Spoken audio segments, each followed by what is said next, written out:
Muy buenos días para todos. Buenos días, señora Nora. Buenos días a nuestro especialista Juan Camilo. Agradecemos a ADECO por hacer esta invitación al Instituto Nacional de Contadores por el convenio que tenemos que ellos decía Premium del INSP. Bienvenidos a esta capacitación. Señora Norma, le doy la palabra. Bueno, buenos días a todos nuestros asistentes. Gracias una vez más por confiar en nosotros. Soy Norma Contreras, gerente comercial de outsourcing de nómina en ADECO Colombia. Agradecer de antemano al Instituto Nacional de Contadores Públicos de Colombia por la alianza que realizamos para formar este webinar. Bueno, luego de los webinars exitosos que tuvimos el año pasado, donde tratamos temas de gran interés para nuestros clientes, como fue el tema de la UGPP, control interno, actualización laboral y nómina electrónica, hoy damos entrada a un tema que tiene gran peso para toda organización, que es el tema de impuestos. Es un tema que es de gran interés para todas las compañías y pues la idea del día de hoy es presentar un buen expositor. Esperando ustedes puedan resolver todas sus inquietudes, que estos espacios se puedan seguir brindando en un futuro. Y pues voy a darle la entrada a Juan Camilo Muñoz, nuestro expositor. Estamos a su entera disposición. Mil gracias y buen día. Bienvenido, Juan Camilo. Bueno, muchas gracias. También agradezco de parte del INSP tener en cuenta a la firma Russell Bedford para poder hacer estas actividades. Lo hacemos como con mucho cariño, lo que básicamente venimos completamente desnudos a hagamos una capacitación donde todos puedan tratar de solucionar sus inquietudes. Por lo general el tema de impuestos nunca es pacífico, siempre hay escala de grises. En términos del abogado depende. Entonces, básicamente lo que se les ocurra preguntar, acá estoy. Pero para darle un poco de foco a la capacitación, la idea es hablar un poquitico de retención en la fuente, ¿sí? Entonces, bueno, digamos que voy a proceder bueno, termino mi presentación. Pertenezco a la oficina de Medellín, soy el gerente de impuestos de la firma, contador público de la Universidad del Quindío, especialista en Derecho Tributario de la Universidad Externado, especialista en Legislación Tributaria de la Universidad Autónoma. Y bueno, ahí con eso lo podemos cerrar básicamente. Entonces voy a proceder a presentar. ¿Sí? Por favor, me confirman cuando vean mi pantalla. Ya la estamos viendo. Listo, entonces nuevamente la idea o la finalidad de esta charla es hablar un poquitico de retención en la fuente de salarios. Estamos viendo tu pantalla, pero como cuando la colocas en modo presentación, está mostrando la otra. Bueno, sí. Está mostrando las dos, la primera y la segunda página. Ok. No sé cómo solucionarlo entonces. La idea. Joana, es F12, bueno, ahí volvió a la pantalla PowerPoint, exacto, sí. Pero me queda exactamente igual. Voy a quitar un momentico esto, a ver si ve. Sí. Si nos ayuda. Mira que me la de esta forma. Acá. No, mira, canchar. Yo sé que es con el... Dime. Configuración de visualización. Ahí en duplicar presentación no se quita. En duplicar presentación en la segunda. Yo pregunto acá. Duplicar presentación. En configuración de visualización, arriba en configuración de visualización, quitarle duplicar presentación. ¿Lo permitirá o no? No, no me permite. No, lo tengo bloqueado. Espérenme, ya miramos. Carolina, estoy en una capacitación. Necesito una ayuda. ¿Cómo quitar el duplicado de pantalla? No la tengo, no te tengo. Aquí 3 puntos. ¿En 3 puntos? Ujú. En 3 puntos, damos Tres clic puntos. Ajá. al final, sí. Ocultar vista moderador. Ocultar vista. Ahora sí. Súper bien. Gracias. Listo, ya quedó. Listo. Ahora sí quedamos bien. Listo. Entonces digamos que estamos con la actividad de retención en la fuente de salarios, ¿cierto? De alguna forma, para lo que tiene que ver con salarios, deberíamos poder abordar dos dimensiones, la dimensión laboral desde el tema conceptual y la dimensión tributaria, ¿cierto? Entonces, básicamente en la dimensión laboral, dice, en los artículos 127 y 128 del Código Sustantivo del Trabajo, básicamente nos define qué es pago, ¿cierto? Nos define qué es salario, perdón, y qué no es salario, ¿cierto? El primero, que es el 127, nos dice que lo integra y el segundo nos dice que no lo constituye, ¿cierto? Básicamente, acá la idea es irnos a la génesis antes de ir a arrancar de un tema aritmético, venga, revisemos desde un tema conceptual y desde un tema génesis, dónde está ese tipo de conceptos. Entonces, por ejemplo, dice, por aquí va a haber una plumita, entonces dice, por ejemplo, yo la pongo una que está más gruesita, puntero. Entonces dice, constituye salario no solo la remuneración ordinaria, fija o variable, sino todo lo que recibe el trabajador en dinero o en especie como contraprestación directa del servicio, sea cualquiera la forma o denominación que se adopte, ¿cierto? Entonces, básicamente todo lo que se entregue, ¿cierto? Sin importar si es fijo o variable, sin importar si es en dinero o en especie, ¿cierto? Constituye salario para efectos del Código Sustantivo de Salario, o mejor, en la dimensión laboral, ¿cierto? Entonces dice ejemplos, como primas, sobresueldos, bonificaciones habituales, valor del trabajo suplementario o de horas extras, valor de trabajo en días de descanso obligatorio, porcentaje sobre ventas y comisiones, ¿sí? Entonces, ¿cuál sería la conclusión en esta dimensión laboral? En ese artículo 127, la calidad de salario es todo lo que recibe el trabajador como contraprestación de sus servicios, ¿cierto? Mientras que el artículo 128, ¿sí? Ese nos establece qué pagos no constituyen salarios, ¿cierto? Entonces dice, este artículo establece que entre el trabajador y el patrón no se pueden hacer pactos, ¿cierto? Yo puedo pactar pagos en dinero o en especie conforme al artículo 127 que no constituyan salarios.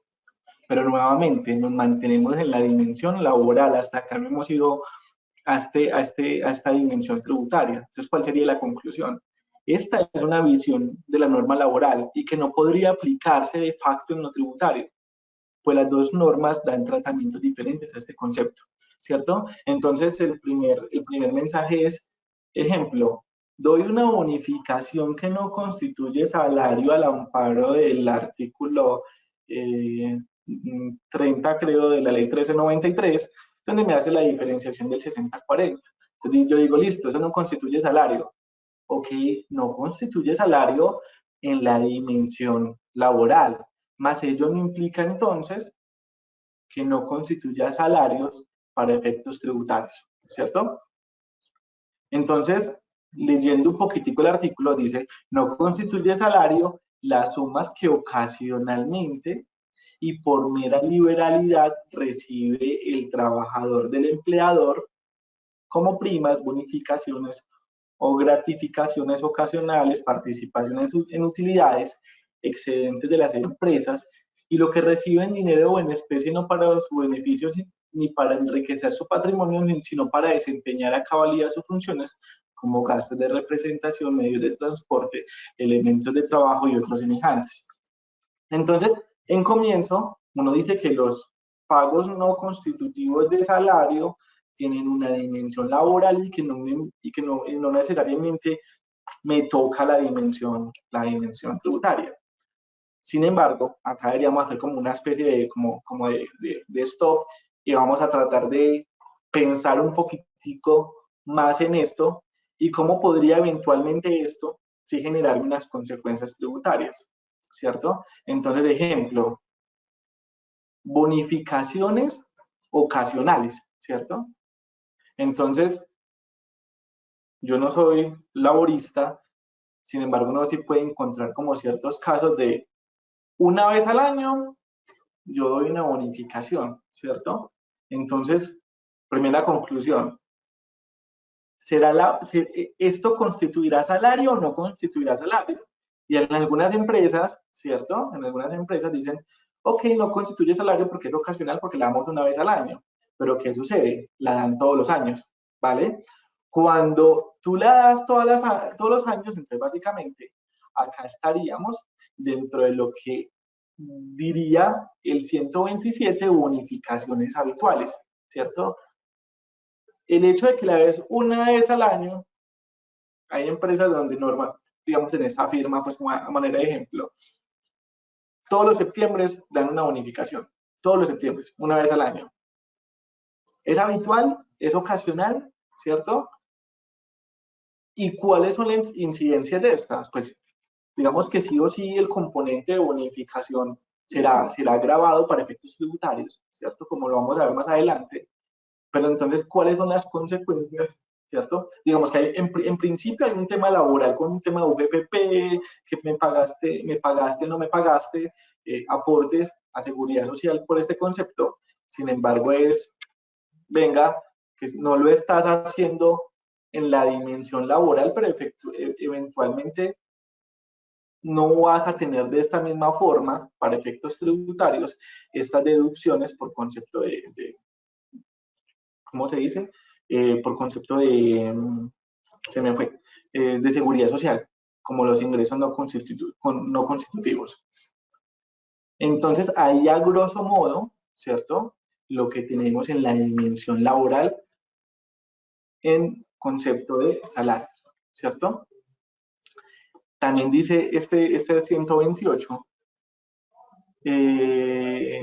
no constituirán salario ni los beneficios o auxilios habituales o ocasionales acordados, ¿cierto? Convencional o contractualmente. Entonces ahí es donde está el tema de, yo podría desalarizarlo, pero entonces ¿dónde están los acuerdos? Nuevamente yo no soy laborista, pero es como de hacer como un refresh de todo lo que se enmarca en concepto de salario constitutivo y no constitutivo. Entonces, ni los beneficios o auxilios habituales o ocasionales acordados convencional o contractualmente u otorgados en forma extralegal por el empleador cuando las partes hayan dispuesto expresamente que no constituyen salario en dinero o en especie, tales como alimentación, habitación o vestuario, las primas extralegales de vacaciones, etc. En este tema de pactar, nuevamente me remito a la ley 1393, el artículo 30 del 6040, porque eventualmente, ¿qué sucede si esto no queda bien definido? Pues que eventualmente, digamos que no sea la proporción 60-40, sino que sea 50-50, ¿cierto? Y que eso se dio en ocasión a un error de no lograr controlar bien el tema de los porcentajes de lo que podría ser constitutivo y no constitutivo. ¿Qué pasa en la compañía? Pues el gasto será no deducible, pues por no aportar seguridad social sobre este porcentaje. Acá saliéndonos un poquitico de la esfera de la persona natural como tal y entrando un poquitico en la esfera de la sociedad. En la dimensión tributaria, ¿cierto? Acá sí tenemos que la norma tributaria establece sus propios elementos para clasificar los ingresos, ¿cierto? En ingresos grabados y no grabados, ¿cierto? Digamos que básicamente se sale de este concepto de salario, simplemente dice esto que tú recibes es grabado o no es grabado, ¿sí? Dividiendo esos últimos en ingresos no constitutivos de renta y rentas exentas. Además, define las deducciones procedentes para el cálculo de retención en la fuente y el impuesto a cargo. Acá hay varios elementos y es, primero, tendríamos que entrar a revisar qué es ingreso, ¿cierto? O sea, ¿qué constituye ingreso para efectos tributarios? Y dice el artículo 27 o 28, por ahí debe estar, del Estatuto Tributario, que serán ingreso todos estos dineros o todo este pago en dinero o en especie que recibas, ¿sí? Susceptible de generar un incremento patrimonial, ¿vale? ¿Qué significa eso? Digamos que, ¿qué significa un incremento patrimonial? Yo tengo, digamos, activo menos pasivo igual a patrimonio, que es mi estructura patrimonial. Entonces, por ejemplo, a mí me entró un dinero en ocasión a préstamo, aumentó el activo, aumentó el pasivo, pero a nivel patrimonial, pues activo menos pasivo igual a patrimonio, no tengo efectos patrimoniales, mientras que si yo tengo un ingreso, normalmente esto, de alguna forma, cuando uno lo traslada a nivel de balance en tema de partida doble, me genera un incremento en el activo, más no en el pasivo, por consiguiente, sí en el patrimonio. Esto es lo que definimos nosotros como ingreso, ¿cierto? Entonces, es en razón a ello, ¿cierto?, que todos los dineros que eventualmente reciba alguien, que no sean susceptibles de incrementar su patrimonio líquido, pues no serán sujetos a retención, ni siquiera impuestos, ¿cierto? Y no serán sujetos a impuestos por lo mismo. Entonces, retomemos. Norma tributaria, ingresos laborales, los divide en ingresos grabados y no grabados, y también en rentas exentas, ¿cierto? Y además define la deducción procedente para el cálculo de la retención en la fuente. Entonces, nuevamente, definiendo un poquitico este tema de las palabras. ¿Qué es retención en la fuente? Retención en la fuente es un impuesto, no es un impuesto. Retención en la fuente es un mecanismo de recaudo anticipado de cualquier impuesto. Es en razón a ello que vemos retención en la fuente en renta, retención en la fuente en ICA, retención en la fuente en impuestos sobre las ventas, ¿cierto? Entonces, retención en la fuente, un mecanismo de recaudo anticipado. Entonces, ¿qué es lo que vamos a validar acá en esta charla? El mecanismo de recaudo anticipado de los empleados, ¿sí?, para el impuesto de renta que ellos liquidan normalmente en el formulario 210, que sería impuesto de renta para personas naturales.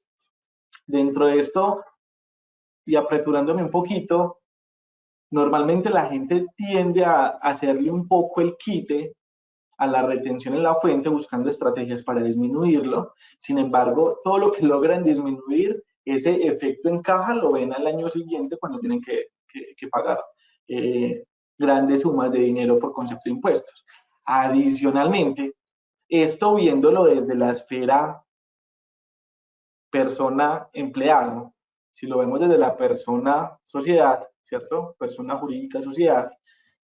¿Qué sucede entonces si yo, como persona responsable de nómina, no liquido bien la retención en la fuente de empleados, ¿cierto? Tratando de buscar estrategias para beneficiar al empleado, pues eventualmente estaría incurriendo en un riesgo o generándole un riesgo a mi compañía bajo el supuesto que todo lo que yo pague sin que sobre el mismo se predique la retención en la fuente de forma correcta, será un gasto no deducible.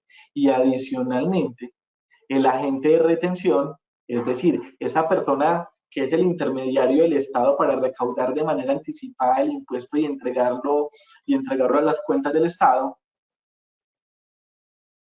tendrá que asumir, en caso de revisión de la administración, todo ese anticipo que no se recaudó de forma correcta.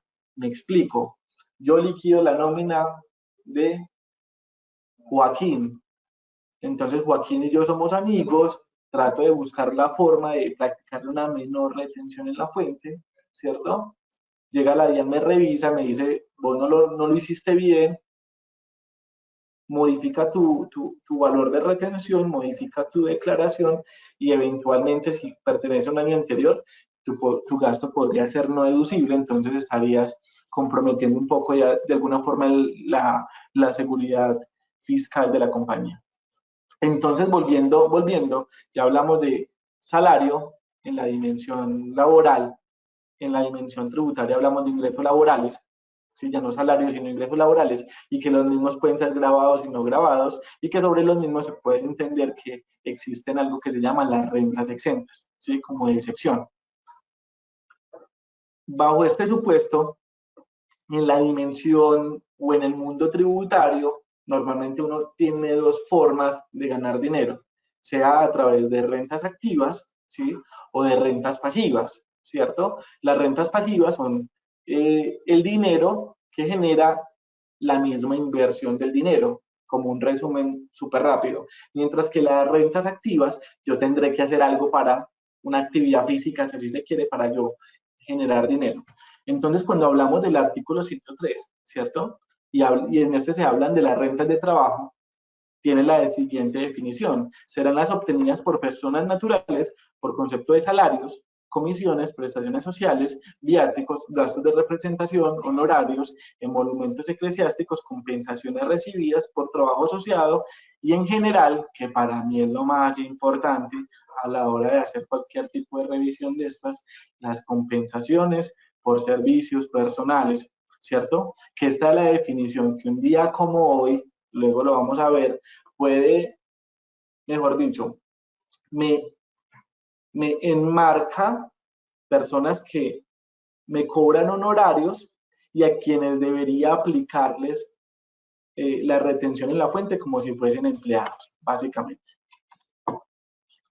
Entonces, nuevamente un recorderis, como ya lo hablamos, la retención en la fuente es un sistema de recaudo del tributo, consiste en obligar a quienes efectúen determinados pagos a sustraer, digamos que en el tema de empleados sería la empresa como agente retenedora, sustraer del valor respectivo un determinado porcentaje a título de impuesto sobre la renta de los beneficiarios de tales pagos, teniendo como premisa de que el hecho sujeto a retención sea materia imponible, ¿cierto? Cuando dice que el hecho sujeto a retención sea materia imponible no es nada diferente a lo que dijimos. Ahora, yo te hice un pago, ¿cierto? Para ti es ingreso, entendiendo como ingreso aquel susceptible de incrementar un patrimonio. Ok, si es ingreso, listo, entonces es sujeto a retención.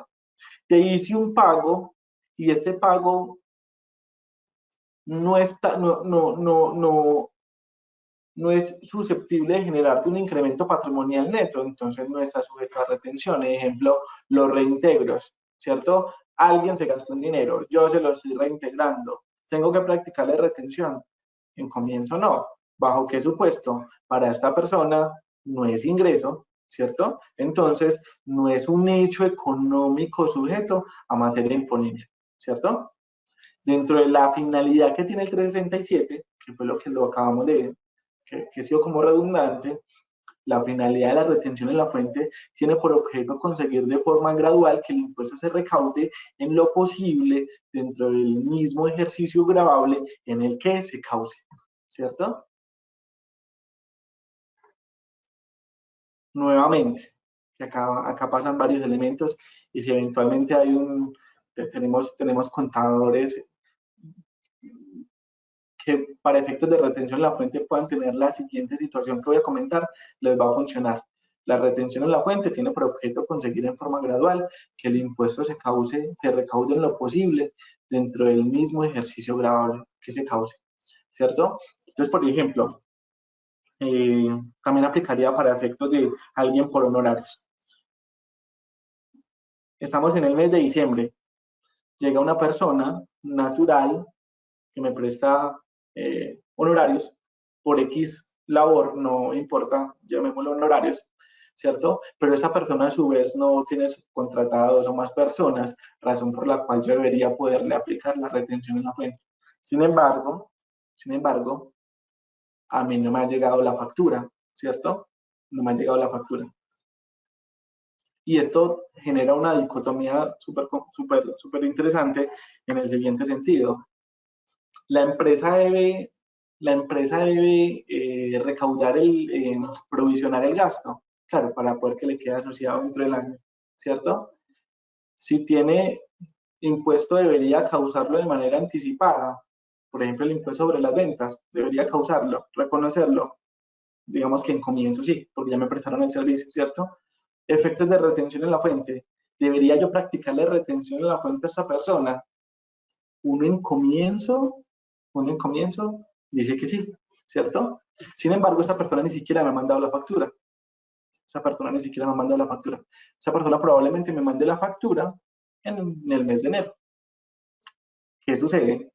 ¿Qué pasaría en la dimensión de la compañía? La compañía dice, ok, de acuerdo al artículo 171-2, no importa cuándo tiene fecha el soporte, lo que importa es el momento en donde se reconoció el costo-gasto, ¿cierto? O donde se generó el hecho económico que me da lugar al costo-gasto.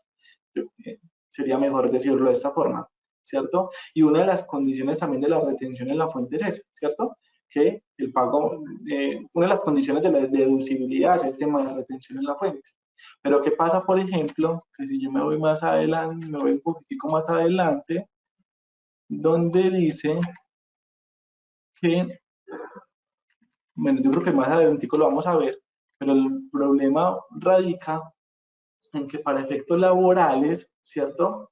La retención en la fuente no se causa en el momento del pago o abono en cuenta, llamémoslo causación o devengo, sino en el momento del pago, ¿cierto? Cuando es algo laboral. Entonces ahí es donde yo explico que existe una dicotomía porque de alguna forma la norma me dice, por ejemplo, de esas personas que son prestaciones de servicios, yo reconozco el gasto, reconozco los impuestos, debería reconocer la retención, pero como es algo laboral, no reconozca la retención en el momento del, no reconozca la retención en el momento de la causación, sino en el momento del pago. Entonces esa vaina me va a quedar ahí como entonces en diciembre y en enero, ¿cierto? Estoy diciendo cosas que eventualmente a ustedes les va a salir preguntas y las vamos a socializar, ¿cierto? Y adicionalmente, cuando ustedes vayan a presentar el 2276, creo que ese formato de nómina,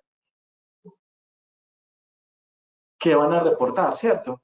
El gasto y cuándo va a quedar la retención dentro de esas dicotomías que se generan.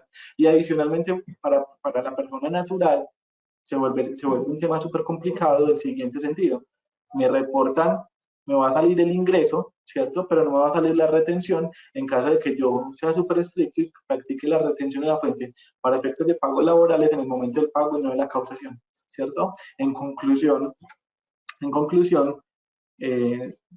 para poder como avanzar de una forma estructurada, uno podría pensar que lo más sano es en el momento de la causación poder reconocer todos los impuestos para que de alguna forma guarde concordancia con los periodos grabables, etc. Entonces, sigamos un poquito.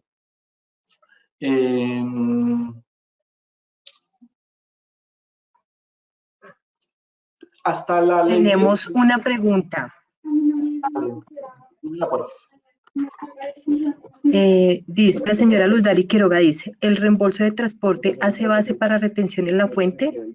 De otra parte, ¿se debe reportar en nómina electrónica? Sino que es que otra vez con el tema de los reembolsables, y es, yo te voy a decir yo qué siento con esto, y es,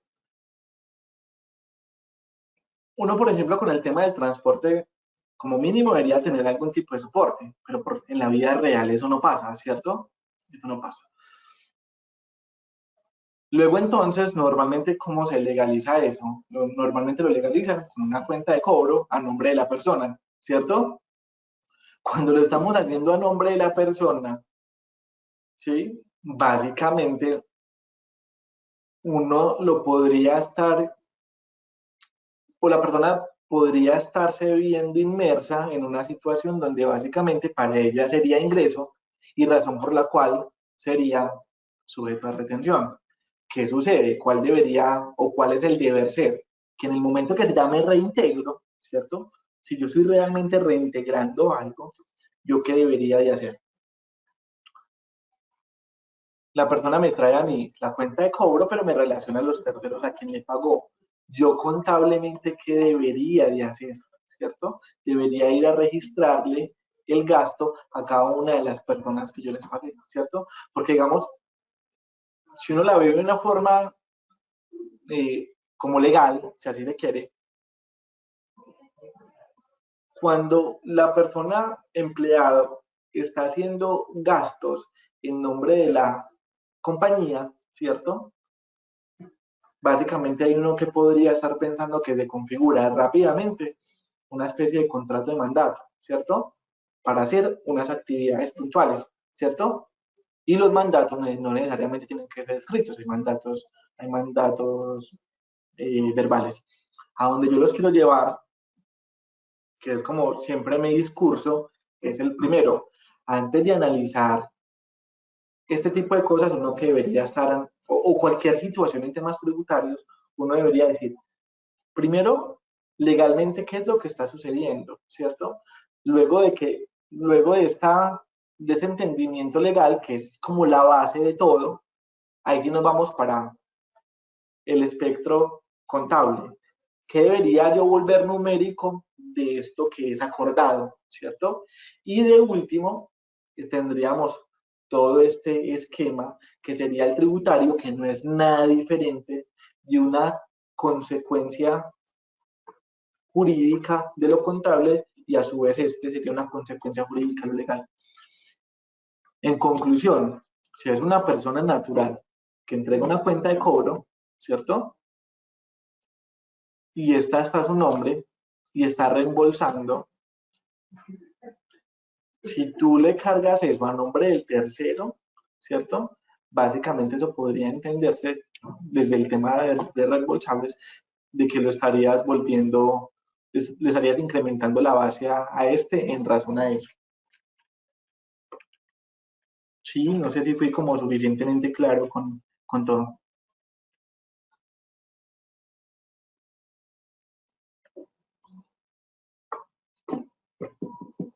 Listo. Listo, Juan. ¿Hasta ahí vamos bien? Sí, señor. Listo. Entonces, sigamos. Hasta la ley 1607 pasaba algo muy, mejor dicho, en aspectos tributarios,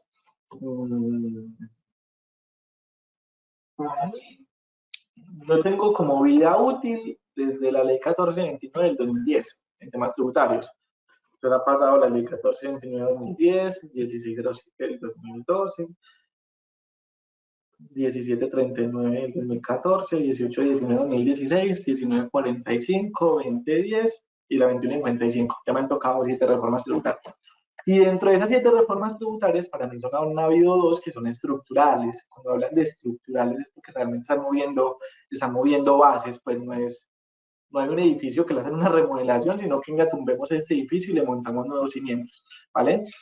Y una de ellas ha sido la ley 1607 y la otra la de 1819. Dentro de esa 1607 se estableció la posibilidad de presentar declaración voluntaria del impuesto sobre la renta con la finalidad de solicitar en devolución esa retención en la fuente por concepto de salarios que le aplicaban a la gente. Normalmente antes de esta ley, la gente llegaba y le practicaban retención, pero hacía las veces del impuesto, pero si eventualmente no fuera declarante o no le diese a pagar, no importa, esta plata era tu impuesto. Un día como hoy, en el artículo 6, ¿cierto? Dice que cuando la persona natural no declarante se le practique la retención, puede declarar aún sin que esté obligado en los términos del artículo 392 con la finalidad de recuperar el dinero. Entonces, normalmente uno en la empresa que a nivel empresarial, en la vida real, uno que escucha, ve, no me practiques tanta retención en la fuente porque pues, ya declaro. O me declaraste retención y eso me va a quedar a favor, entonces no me practiques. Como lo dije en comienzo, con esto hay que hilar muy delgado porque uno podría eventualmente estarle generando un beneficio a la persona en temas de caja, pero podría estarle generando un riesgo a la compañía, ¿cierto? Entonces, ¿cuál es lo más sano? Yo te practico la retención bajo todos los supuestos normativos que te están dando la obligación a que yo te retenga, y luego entonces cuando se acabe el año, si eventualmente a ti no te dio valor a pagar, pues solicite el dinero, ¿cierto? Ese es el deber ser, siendo como muy prudentes para no generarle riesgo a la compañía. ¿Listo? Sigamos un poquitico. Entonces, ese artículo 6 básicamente dice, las personas naturales residentes, acá es súper importante este concepto. De hecho, los quiero leer todos para que empecemos a hilar muy delgado. El impuesto sobre la renta y complementarios a cargo de los contribuyentes no obligados a declarar, ¿cierto? Es el que resulte de sumar las retenciones en la fuente por todo concepto que deban aplicarse los pagos o abonos en cuenta, según el caso, realizados al contribuyente durante el respectivo año gravable. Y ahí, hasta ahí era que estaba, ¿cierto? Era en razón a eso de que si usted no es obligado y le retienen, eso hace las veces de su impuesto y ya. Sin embargo, con la 1607, como lo dije, se incluyó este parágrafo que yo lo voy a leer completico. Y dice lo siguiente: las personas naturales residentes en el país, a quienes les hayan practicado retención en la fuente y que de acuerdo con las disposiciones de este estatuto no estén obligadas a presentar declaración del impuesto sobre la renta y complementarios, podrán presentarla. Dicha declaración produce efectos legales y se regirá por lo dispuesto en el libro 1. ¿Qué es lo más importante de acá? Las personas naturales residentes. Como lo dije en comienzo, hasta la ley de 1607, para efectos de personas naturales, solo existían de alguna forma como dos aristas, ¿cierto? La primera era, hablamos de nacionales, o dos, hablamos de extranjeros y pare de contar. Sin embargo, esta reforma tributaria metió un concepto de residencia. Cuando metió un concepto de residencia, básicamente, en lugar de estar en dos categorías, que eran nacional y extranjero, ya estamos hablando de 4 categorías, que es un nacional, es decir, un colombiano residente, pero también puede haber un colombiano no residente, ¿cierto? Pero puede haber un extranjero residente y puede haber un extranjero no residente. Cuando acá habla de las personas naturales, acá no está haciendo distinción si es nacional o extranjera, entonces básicamente aplica para las dos, las personas naturales, nacionales o extranjeras, pero si no está diciendo residentes. ¿Qué quiere decir eso entonces? De que si yo en mi nómina tengo un extranjero no residente o un colombiano no residente, yo le practico retención en la fuente, pero este no puede presentar declaración voluntaria con la finalidad de solicitar ese saldo a favor que se le generó en ocasión a las retenciones, ¿vale? Por ahí creo que hay preguntas o vamos bien. Por acá preguntas de impuesto por medio. Creo que no hay preguntas. Listo. Entonces,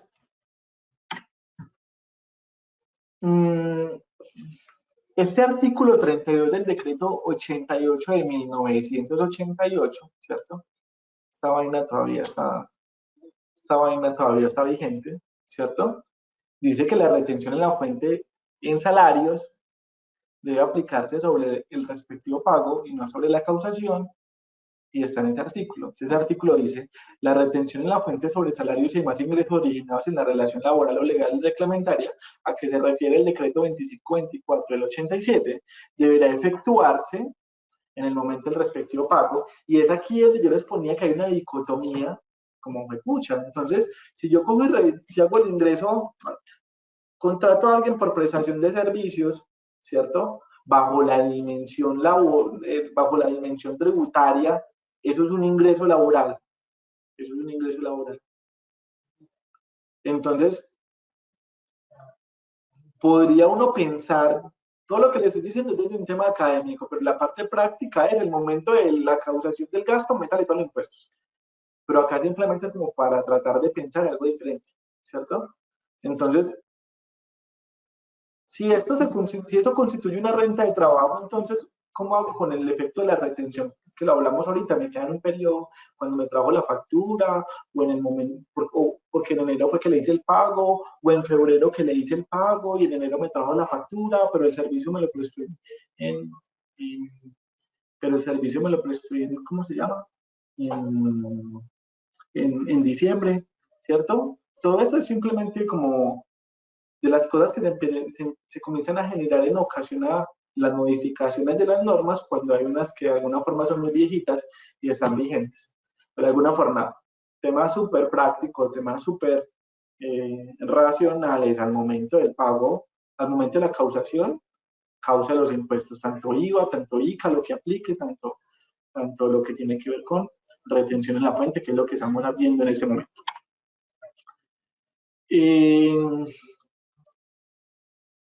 Como para ser como redundante, ¿cierto? Entonces, nuevamente decía la doctrina en este 11.603 del 87, para los efectos de la retención en la fuente sobre los ingresos laborales, no se debe operar sobre el abono o cuenta, ¿cierto? Sino sobre el pago efectivo, tal como lo señala el artículo 8 del decreto 400 del 87. Por lo tanto, esta no opera para ingresos laborales causados y no pagados. También ese concepto. De la misma manera debe manejarse la retención en la fuente en las primas y vacaciones, como le expresa la Dirección de Impuestos Nacional, que eran las siglas de la DIAN en ese momento, ¿cierto? En oficio 1662 del 87. ¿Cierto? Respecto a lo que tiene que ver con retención sobre primas y vacaciones, decía ese concepto de la DIAN, actualmente la retención sobre tales ingresos debe practicarse al momento del respectivo pago. Acá también como para hacer énfasis que no solo se trataba del concepto salarial, sino también para lo que tenía que ver con primas y vacaciones, y también hacía énfasis es momento del pago, no momento de la causación. Por lo tanto, sobre las primas y vacaciones que se paguen a partir del 1 de enero del 87, así se hubieran causado antes de esa fecha, deben hacerse retención en la fuente en el momento de la percepción efectiva del ingreso por parte del beneficiario, ¿cierto? Simultáneo en su ocurrencia con aquel en el que el patrón efectúa la correspondiente erogación, ¿cierto? Entonces, básicamente, dándole una miradita histórica a lo que ha tenido que ver con retención en la fuente, uno dice que con la 1607 hablábamos del IMAN y del IMAS, que eso era el coco, tenía el impuesto mínimo alternativo y el impuesto mínimo simplificado, creo que era, ¿cierto? Y uno básicamente debía escoger entre uno de los dos, que era el 383 y 384, que eran las normas donde estaban eso en ese momento.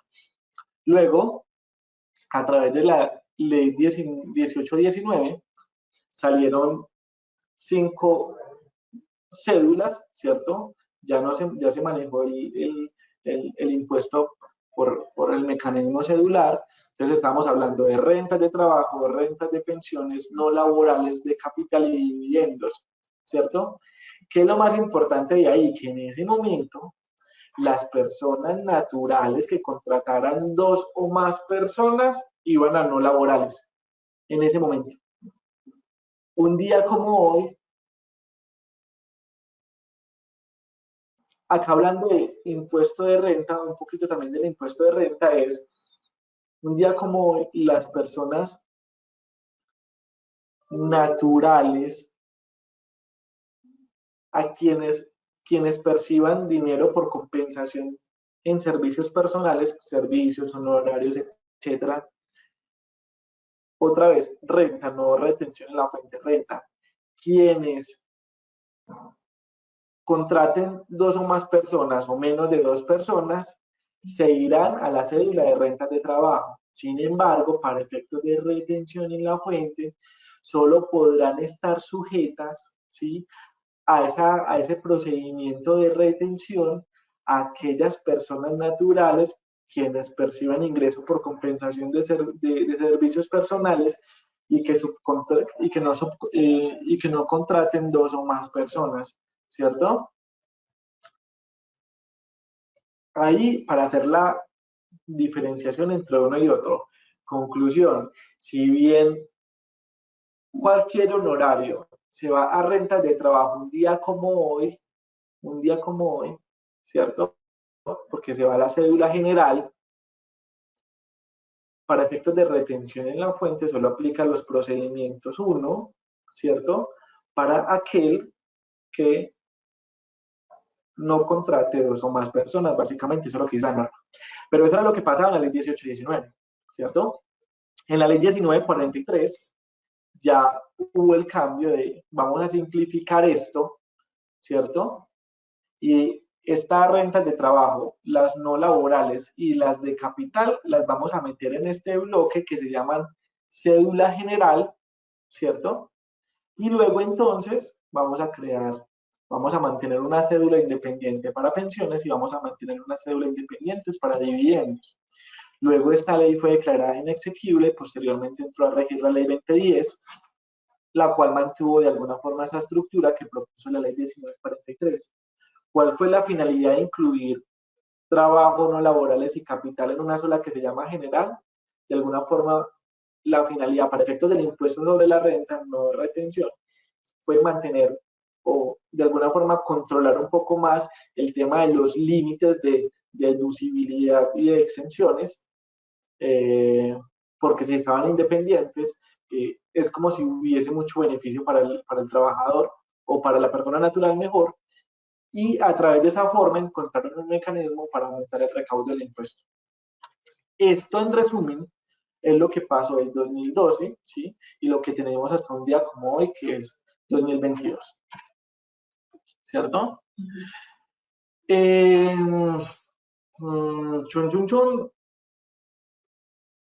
De la ley 1819 a la 2010, como simplemente acá ya es como lo que acabamos de mencionar, se mantienen los cambios.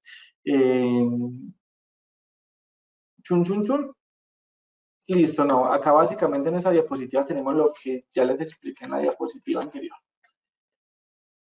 Rentas de trabajo para ir de alguna forma encontrando el camino de lo que queremos explicar. Conforme lo dispone el 335 del Estatuto Tributario, las rentas de trabajo, ¿sí?, se encuentran dentro del 103, que como ya lo mencionamos, se consideran rentas exclusivas de trabajo las obtenidas por personas naturales por concepto de salarios, comisiones, prestaciones sociales, viáticos, gastos de representación, honorarios, emolumentos eclesiásticos y todo lo que hablamos. Y que lo más importante para efecto del análisis es compensación por servicios personales. ¿Cierto? Cuando uno va y le encuentra como una armonía, pues como tratando de entender la dimensión de impuesto y retención, ¿cierto?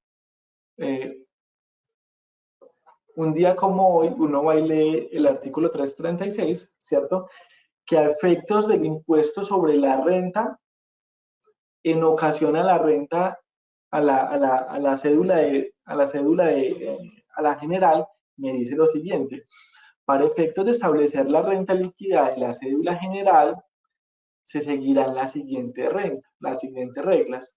Se suman los ingresos obtenidos por todo concepto, excepto los correspondientes a dividendos y ganancias ocasionales, claramente porque está en una cédula independiente. A la suma anterior se le restan los ingresos no constitutivos de renta imputables a cada ingreso.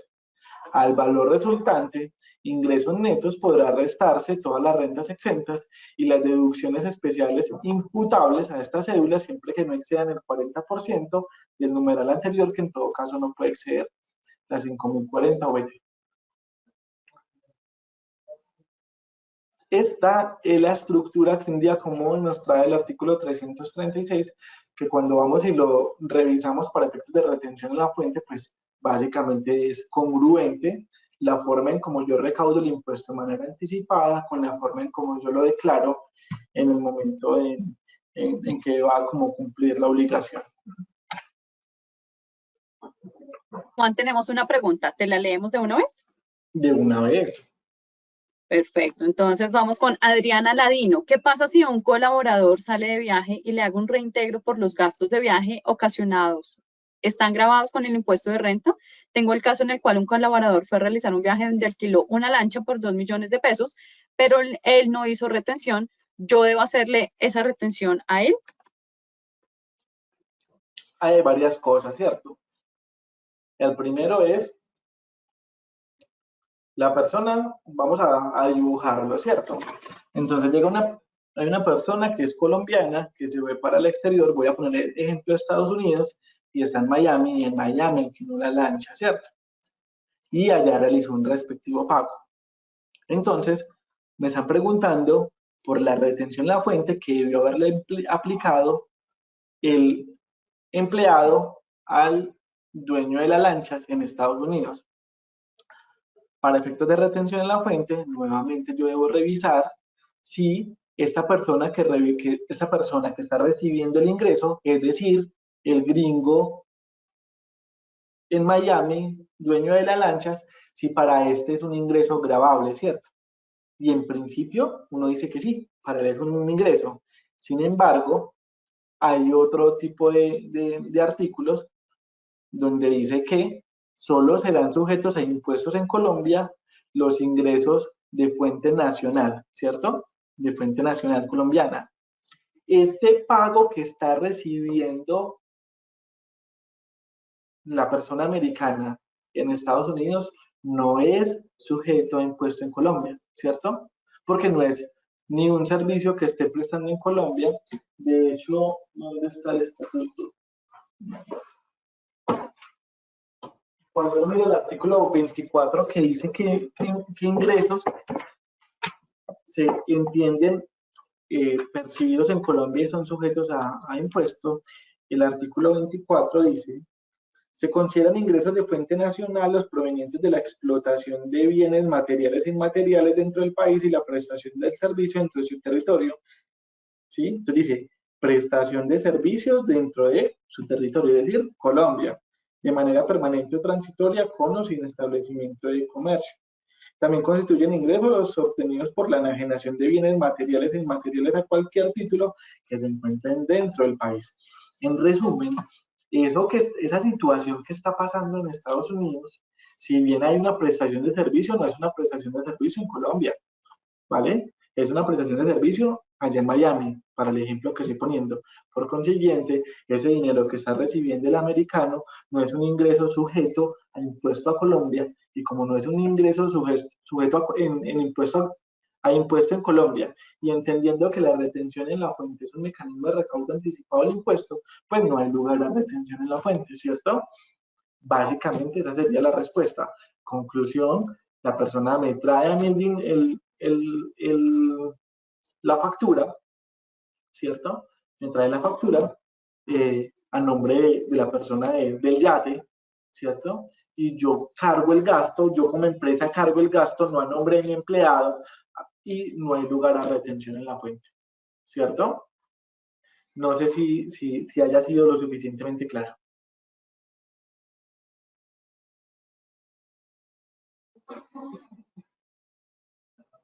Listo, Juan. Podemos continuar. No tenemos más preguntas por ahora. ¿Sí? Si quieren, les abro acá una invitación.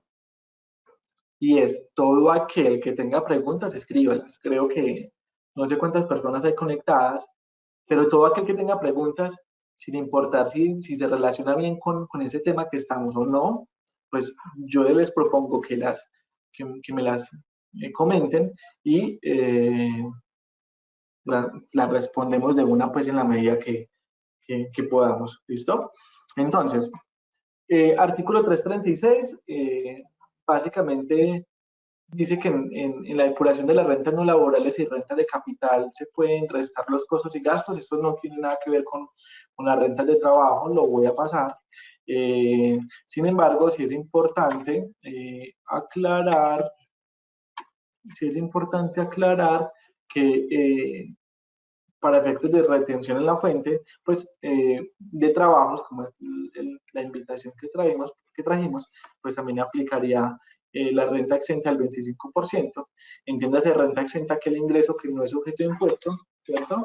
Que está contenido en este artículo, en este parágrafo 5 del artículo 106. Entonces, básicamente, también es importante precisar, ¿sí? Parece muy buenas las diapositivas, lo hacen a uno acordar, que la exención prevista en el numeral 10, es decir, el 25% de ese ingreso se considera exento, procede en relación también con las personas por honorarios percibidos por personas naturales que presten servicios y que contraten o vinculen por un término inferior a 90 días continuos o discontinuos menos de 2 trabajadores o contratistas, ¿cierto? Es decir que, nuevamente, como lo indiqué, Pueden haber una persona por honorarios que contraten 2 o más personas o menos de 2 personas y para efectos del impuesto sobre la renta, ellos ingresarán en rentas de trabajo. Sin embargo, existe la posibilidad de que para efectos de retención en la fuente, quienes contraten menos de 2 personas, yo pueda hacerles la depuración del procedimiento 1, ¿cierto? Y que cuando les haga la depuración del procedimiento 1, en esa depuración les puedo tener en cuenta esto, el 25% del ingreso, el 25% como renta exenta, ¿vale? A este tipo de personas. Entonces, para la depuración de la retención en la fuente, que incluyo todo lo que sea ingresos laborales, como lo acordamos, sueldos, recargos nocturnos, dominicales, horas extras, auxilios, comisiones, primas extralegales, vacaciones, viáticos, bonos, pagos indirectos, incapacidad, licencia, todo lo que se le ocurra, ¿sí? Básicamente se incluye dentro de los conceptos sujetos a retención en la fuente. Un día como hoy, ¿qué pagos no constituyen salario a efectos de retención en la fuente? ¿Sí? Acordémonos que nuevamente, si bien en la dimensión laboral uno puede decir de que este pago no es salarial, no es procedente decir de que como no es salarial, para efectos tributarios es un ingreso no constitutivo. Son cosas completamente diferentes. Y para esto que es ingreso no constitutivo, ¿cierto? Ingreso no constitutivo, la norma tributaria pues dice explícitamente cuáles son los ingresos que recibe de alguna forma el trabajador o todo aquel beneficio en dinero o en especie que es no constitutivo de renta. Entonces hablamos, por ejemplo, aportes obligatorios al Sistema General de Pensiones, ¿cierto? Aporte obligatorio al Sistema General de Salud, donde básicamente el empleado pone un porcentaje y el empleador, compañía, pone el otro, ¿cierto? Apoyos económicos no constitutivos ni de renta ni ganancia ocasional, ¿cierto?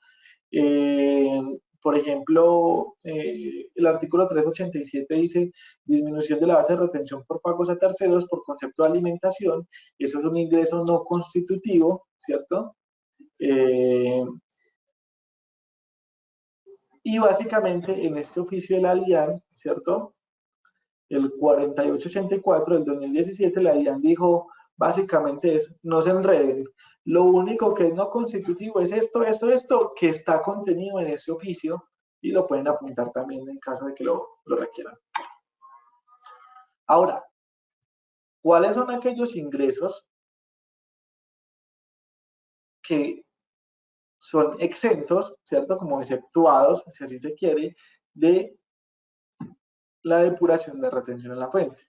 Entonces dice indemnización por accidente de trabajo o enfermedad, indemnización por protección a la maternidad, recibidos por gastos de entierro del trabajador, pensiones de jubilación hasta 1000 VT, seguros y compensaciones por muerte de policías y militares, el ingreso de los gastos de representación sin exceder el 50% de los magistrados, ¿sí? Y el exceso del salario básico de oficiales o oficiales y agentes. Básicamente esto es lo que un día como hoy tenemos como exenciones en retención en la fuente. ¿Sí? Bueno, también me encuentro otros como los gastos de representación de rectores y profesores, hasta un 50%. Antes eso era el 100%, antes de la 18-19 si no estoy mal. Y un día como, y en ese momento incluso los profesores no pagaban impuestos y un día como hoy, de alguna forma su base termina siendo como el 50%. El 25% del pago, como lo hablamos, mensualmente. Los aportes voluntarios a pensiones que no excedan el 30% del ingreso laboral, ¿cierto? Ahorro para el fomento de la construcción de EPC, que adicionados a los aportes voluntarios no excedan el 30%, ¿cierto? Para efectos de lo que tiene que ver con cesantías, ¿sí? ¿Me están escuchando? Me dijo que la conexión se había ido. ¿Me escuchan? Te escuchamos bien. Sí, señor. Vale, gracias. Entonces, básicamente, para efectos de cesantías, las cesantías son exentas Sin embargo, cuando excedan, ¿sí?, un salario mensual promedio de 13 millones, se convierten grabadas en un 90%, en un 80%, de acuerdo a este sistema marginal que se tiene para efectos de la exención de las cesantías. Ese sistema marginal dice entre 350 VT y 410 VT, ¿sí? Recordemos que la VT es unidad de valor tributario. Esta unidad de valor tributario la da el gobierno. Un día como hoy es 38.304 o 38.004, más o menos. Entonces, básicamente es cuando exceda de 13 millones 301.000, pues será grabada al 90, pero en la medida que sea superior el ingreso mensual promedio, pues tendrá una parte no grabada diferente. Normalmente esto no aplica tanto, solo en salarios que son muy altos, ¿cierto? Como de los gerentes, presidentes de compañía, pero de alguna forma en un rango normal, pues esto no debería estar aplicando. Listo. Y tenemos lo que tiene que ver con las deducciones, ¿cierto? Las deducciones es todo aquello que me puedo restar también de la base, la cual se convertirá en el ingreso laboral gravable. Una cosa es mis ingresos brutos laborales, que es todo lo que comentamos al inicio, y el resultante, luego de aplicar los ingresos no constitutivos y luego de restar las deducciones, pues tendremos el ingreso laboral gravable, que será el sujeto a retención o impuesto. Entonces, tenemos, deducción de contribuciones a fondos de pensión de jubilación e invalidez y fondos de cesantías. Acá pasa algo muy interesante, ¿cierto? A efectos de planeación tributaria con esto que se llama fondos de cesantías. Porque como lo vimos, las cesantías son renta exenta. ¿Cuáles? Las que entrega el empleador, ¿cierto? Pero si yo como persona natural voy y aporto, persona natural independiente, voy y aporto a fondo de cesantías, esto podría ser una deducción y no una renta exenta. ¿Qué es lo interesante a efectos de las cesantías? Y no me quiero como alargar mucho en el tema, porque es muy bonito, pero no es tan pacífico. Y es que normalmente cuando yo tengo un efecto tributario, un beneficio en efecto tributario, ¿cierto? Tengo un beneficio. Y luego, ejemplo, los aportes a cuentas AFC. Y ellos tienen unos requisitos. Cuando yo incumplo los requisitos, yo debo devolver ese beneficio y debo convertirlo en ingreso, ¿cierto? Con este tema de fondo de cesantías, ese aporte que es deducción, en ninguna parte de la norma dice que en caso de que yo los retire, ¿sí?, tenga que pagar impuestos sobre ello. Básicamente, entonces, uno diría, el 30 de diciembre voy a aportar 5 millones, ¿cierto? Y los puedo ir a retirar en enero, como persona natural independiente, ¿cierto? O podría ser como una persona natural, llamémoslo como un empleado, pero no de las que me paga la compañía, sino de las que yo pago, y yo mismo en mi plata puedo ir a aportar con la finalidad de disminuir mi ingreso laboral gravable, y luego en enero podría ir a sacarlas, y esta dinámica que estoy proponiendo no genera en ninguna parte una renta por recuperación de deducciones, es decir, un ingreso que esté grabado en ocasión a que en un momento determinado me tome un beneficio. Ahí lo dejo, está en ese artículo, lo dejo como inquietud con la finalidad de que quien le quiera dar una miradita más a profundidad se la dé. Tenemos también como deducciones los intereses sobre préstamos educativos y para adquisiciones de vivienda, ¿cierto? Tenemos deducción por salud prepagada, tenemos deducción por dependientes, ¿cierto? Y dentro de este concepto de dependientes que tenemos, los hijos que tengan hasta 18 años, natural, los hijos que tengan entre 18 y 23 años, siempre y cuando se encuentren financiando su educación, los hijos mayores de 23 años que se encuentren en situación de dependencia originada de factores físicos y que esté certificado por medicina legal, el cónyuge o compañero permanente que sea dependiente por falta de ingresos, porque estos sean menores a 9.258.000, ¿sí? O los padres o hermanos que sean dependientes. Entonces, dentro de las preguntas que le hacen a uno es, póngale cuidado. Tengo una situación en donde una persona en una compañía se están tomando como deducciones alguna de estas situaciones sin que esté certificado por contador público, ¿cierto? Entonces, por ejemplo, cuando me hicieron la pregunta, yo empecé a analizar caso por caso. ¿Cuál es la finalidad del certificado de contador público? Pues dar fe pública, ¿cierto? Dar fe pública. Entonces, por ejemplo, si en una compañía el empleado me entrega el certificado del registro civil de un niño de menor de 18 años y no tiene certificado del contador público, ¿será que será que lo incluyo como deducción o no? ¿Le aplico el beneficio o no? Entonces, digamos, en mi opinión, en este caso no necesitaría certificado de contador público, ¿cierto? Digamos que la premisa es que para todo necesita certificado de contador público, pero eventualmente si no lo tiene, ¿yo cómo me podría defender? Creo que sería mejor el discurso. Los hijos que tengan hasta 18 años, pues el certificado de nacimiento es un certificado que expide un notario que a su vez da fe pública. Entonces, ¿para qué necesita dos personas que den fe pública sobre esto? Entonces no le veo como mayor lío. Los hijos que tengan entre 18 y 23 años, siempre y cuando se encuentren financiando su educación. Ok, pues yo podría llevar el certificado de nacimiento y el certificado de estudio. Y que necesita el certificado del contador público, no sé, ahí me queda como,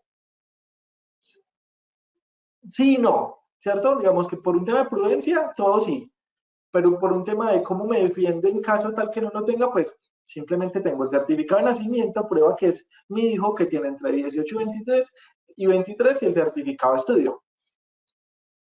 Los hijos mayores de 23 años que se encuentran en situación de dependencia originada de factores físicos o psicológicos, pues tengo mi certificado de nacimiento, ¿cierto? Y tengo mi certificado de medicina legal, ¿cierto? ¿Para cuándo entonces aplicaría el certificado del contador público? Cuando de alguna forma obligatoria y que es difícil defenderlo.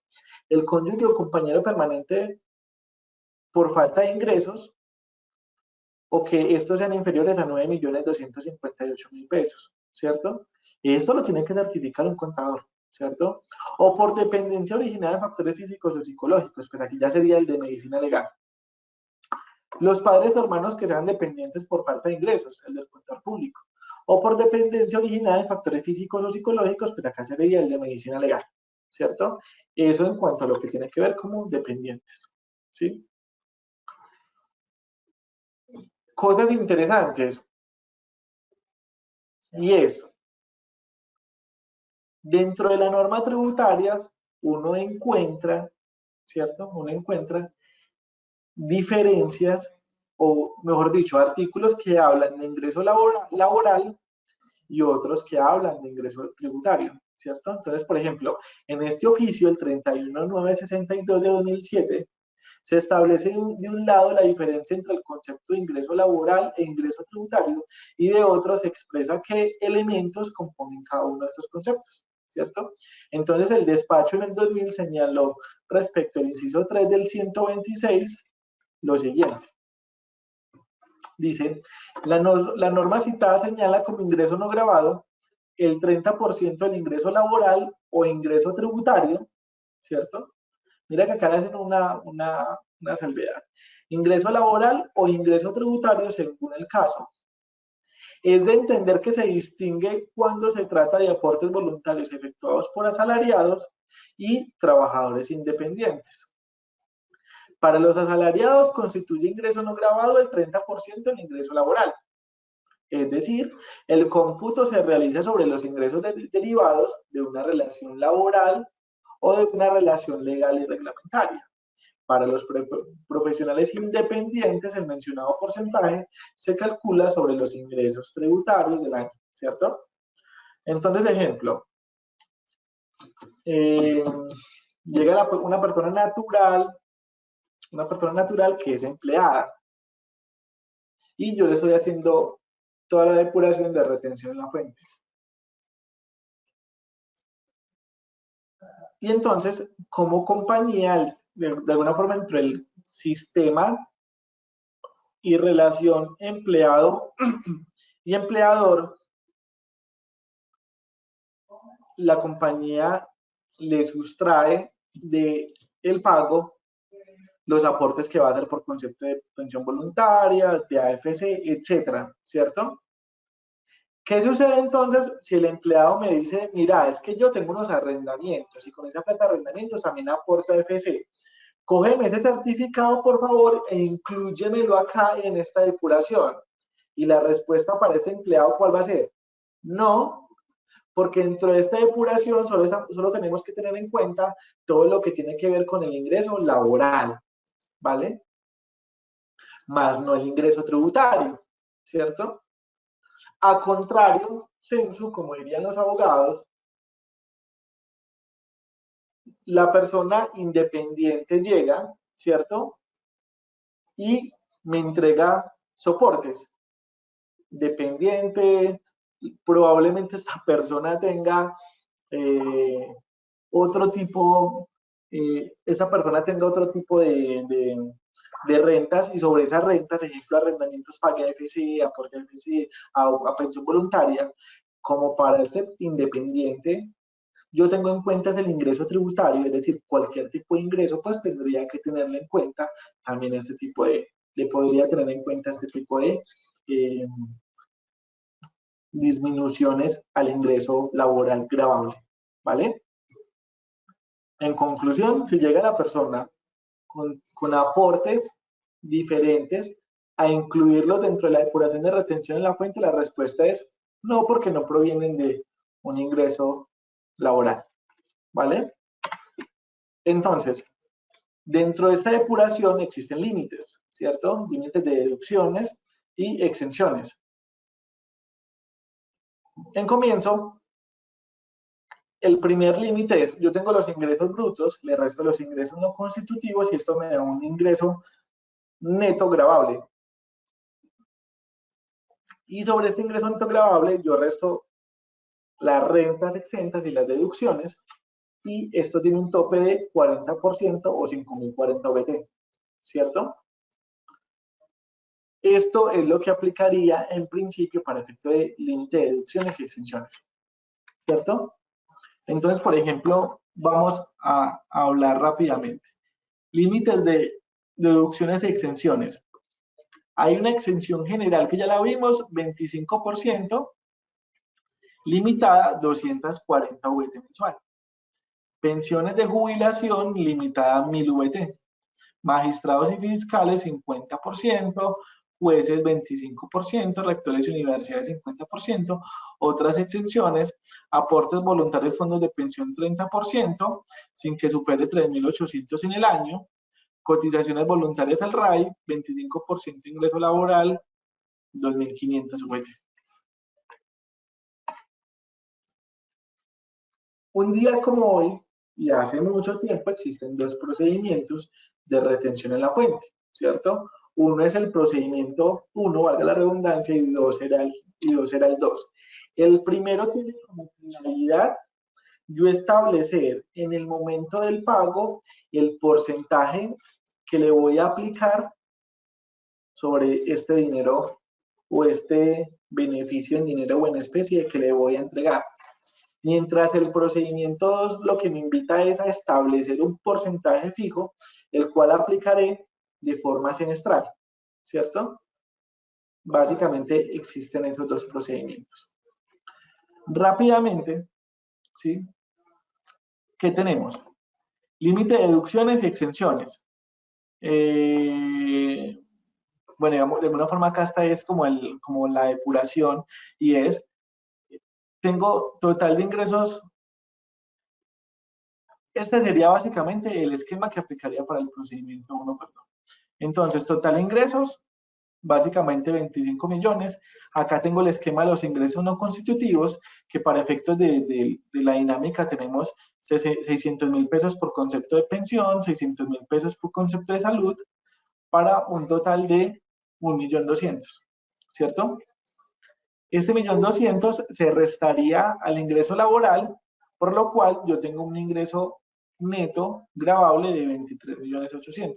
Y a este, a su vez, le puedo restar, como ya lo comentamos, intereses de vivienda, deducción por dependientes, pago por salud, etcétera. Y luego, entonces, podríamos aplicar lo que tiene que ver con retención en las rentas exentas, que son los aportes voluntarios del empleado, las cuentas AFC, y digamos que básicamente eso es lo que tendríamos con retención en la fuente.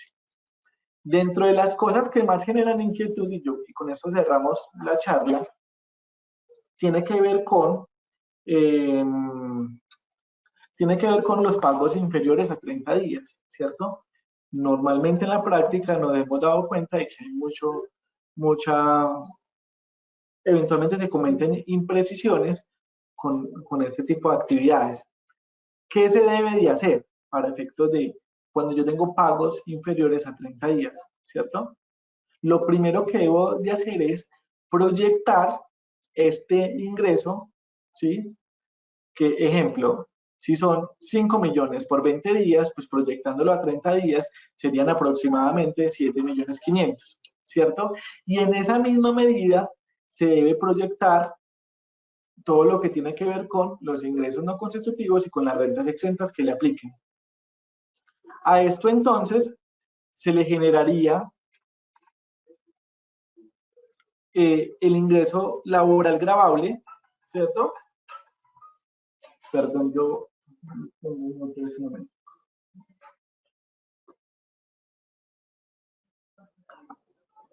Le generaría el ingreso laboral gravable, el cual posteriormente yo llevaría a la tabla, ¿cierto? A la tabla del 383 y 384. Lástima que no nos da como mucho el tiempo para poder hacer como ejemplos como prácticos. Luego, entonces, de tener este porcentaje, ¿cierto? Este porcentaje, yo voy y al pago ya de los 20 días, yo voy y le hago la depuración de esa proporción, digamos, sobre los 5 millones que habíamos dado el ejemplo, y me daría el ingreso laboral gravable, el cual básicamente yo divido sobre este porcentaje determinado, de ahí me da un factor en porcentaje, y ese factor en porcentaje será el valor que yo deberé de aplicar a los ingresos, al ingreso del correspondiente mes. Básicamente, viéndolo de una forma práctica, es como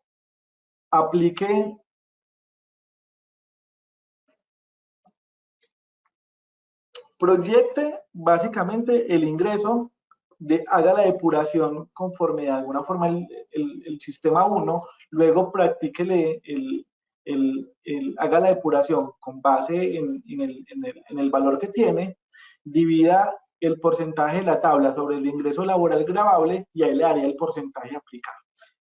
Yo creo que básicamente lo podemos dejar hasta ahí, a menos que alguien tenga algún tipo de pregunta, y quedo como con la sensación de que me hubiese gustado hacerlo como, sobre todo ese tema de retención en la fuente, un poco más práctico. Sobre todo ese tema de pagos inferiores a 30 días. No sé si hay algún tipo de pregunta en este momento. Sí, señor, tenemos algunas preguntas de nuestros participantes. Diana Diosa, buenos días. Una persona natural que presta sus servicios como programador, todo de forma virtual desde Colombia a una empresa en otro país, en este caso Argentina, ¿esos ingresos serían de fuente nacional no grabados y debería facturar electrónicamente si supera los topes en sus ingresos?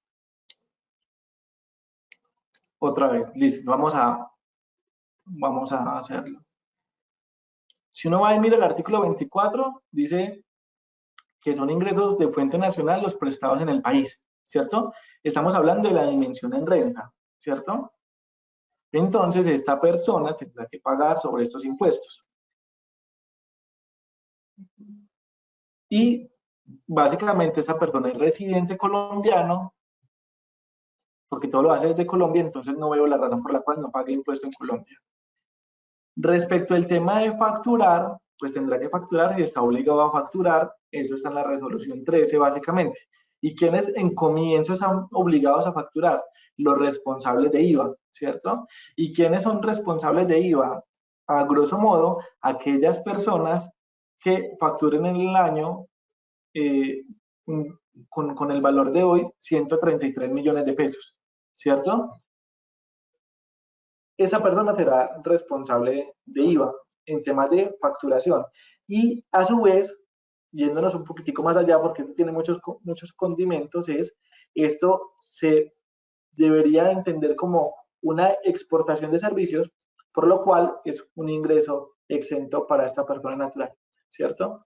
Y si nos vamos a hilar un poquitico más delgado, un poquitico más delgado, por ser responsable de IVA, está obligado a llevar contabilidad.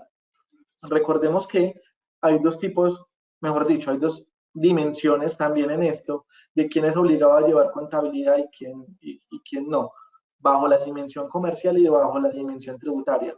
Bajo la dimensión comercial, todos los que se encuentren dentro del artículo 20 del Código de Comercio, es decir, todo aquel que realice actividades mercantiles para efectos comerciales. Sin embargo, para efectos tributarios, serán obligados a llevar contabilidad los que sean responsables de IVA y los que vendan productos de actividades agropecuarias a través de una compañía o los responsables de bienes exentos. Entonces, para ejemplo, esta persona, dándole como una respuesta integral a todo esto, ¿qué tenemos? Persona natural que exporta servicios, seguramente, como me lo están pintando, es superior a 133 millones, es responsable de IVA, debería declarar IVA, no debería pagar, pero incluso podría tomarse todo lo que pague por concepto de IVA como descontable para generar su labor, e incluso podríamos pensar de que para efectos de IVA le podría estar generando incluso saldos a favor, que los podría pedir en devolución. Y para efectos de renta es claro que tienen que pagar impuesto de renta. No sé si hay otra pregunta, Pau.